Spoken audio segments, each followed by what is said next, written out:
it's Autumn here, and I'm going to be telling you 3 Halloween stories about my past. Now this is episode 3 of Falling with Autumn, and I hope you guys enjoy the series so far.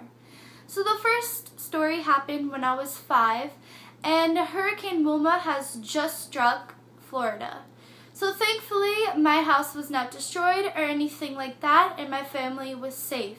However, it was around Halloween time. The day of Halloween, it was the aftermath of the hurricane.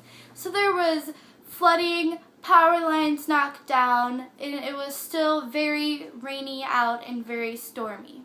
So as a child, I was distraught to hear that I was not allowed to go outside and go trick-or-treating or go in the wet, rainy waters and get to splash around in the puddles and things like that, so I was very sad. However, I didn't know that my grandparents called their friends to see if I can come over to their little condos and trick-or-treat there. So the condos that they were living at were only for retired people, so a lot of them either had grandchildren that they didn't get to see a lot or grandchildren that grew up and now are adults. So I was very loved there in that neighborhood because I was the little child that everybody got to see and got to watch grow up.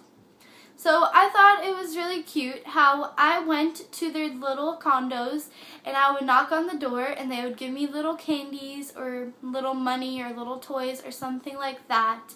And some of them actually invited me indoors and they showed me their little photos of their kids and things like that, and old photos of them as children on Halloween, and those costumes back then were so amazing.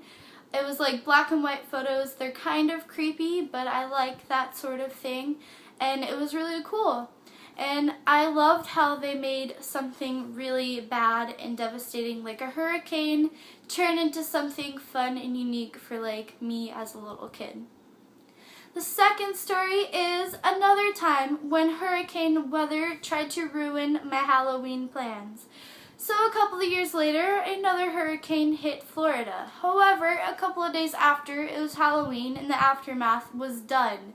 But still, my parents, being very loving and very overprotective, didn't want me to go outside in the wet streets and get hurt or anything like that.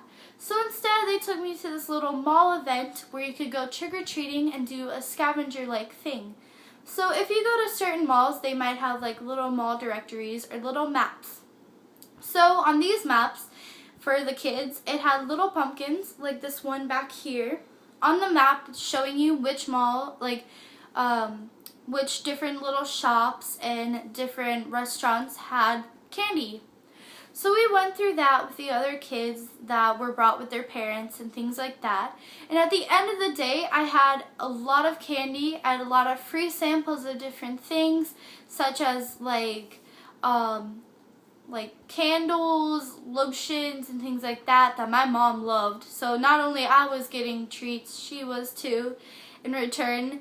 And at the end also, there was a cute little flash mob that nobody knew about because it said, "Meet in the middle of the mall around 8:30. Now, we did not know where they considered the middle of the mall, so we met at the food court, and thankfully that was the right area. So they had a flash dance crew there, and they were amazing dancers, and there was also contortionists, clowns, and people who did balloon art, and it was really fun. The third one is kind of a crazy, hectic story. And I was about 6 or 7, and I went to my friend's house the day before Halloween. Now, she had an older brother who was 10, and I was like 5 or 6, something like that. And I was a very naive child. If you told me the sky was blue because of blueberries, I would believe you. So knowing that, her brother told me that her little bunnies were actually vampire bunnies. Now, I believed him and was very scared of the bunnies. However, I forgot it at that moment, a couple minutes later actually, and I held one of their bunnies, and the white one bit me. Now at the moment, I was just thinking about the pain and trying to like make it stop bleeding, and I actually cried because I was a small little child. So the mom took care of me and put a little Hello Kitty Band-Aid on me, and I was fine. But later on, the brother, as I was about to leave because my parents were there, he had told me, "I hope you have fun turning into a vampire bunny monster." Now, I thought back to what he said previously, and I just thought of my finger that just got bit.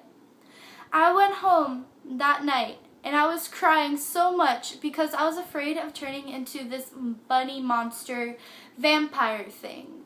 So I told my parents about it, and I was crying to them in the middle of the night, telling them that I was scared that I was going to bite them and turn them into monsters, and told them that I wanted to run away so I wouldn't turn them into monsters also. So now, being the responsible parents, they told me that this was fake and the boy lied to me.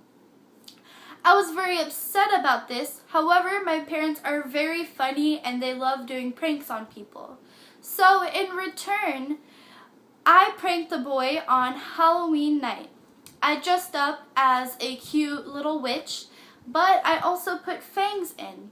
So I went over to my friend's house where his brother was, and I decided to pretend to bite him and tell him that I was actually a vampire and what he said was true.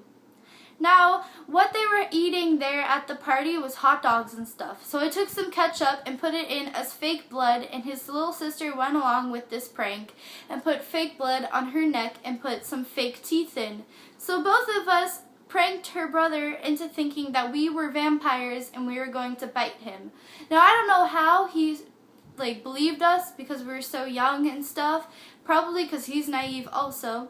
But we chased him around the house, telling him that he was going to turn into a monster too, and finally we caught up to him, and I was going to bite him, and then I said, "Ha ha, I tricked you, this is fake," and I took out the teeth, and then he learned his lesson.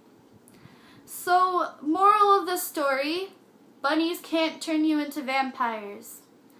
Pranking people isn't nice, and try not to be too naive because sometimes what you see isn't really what's the truth, or what you hear isn't always true.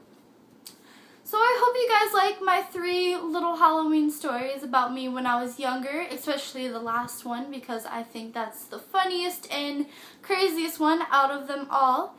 If you like this video, please give it a thumbs up, and if you want to see more videos from me such as covers, tags, and vlogs, please click that button and subscribe. I love you guys so much and have a great day. Bye!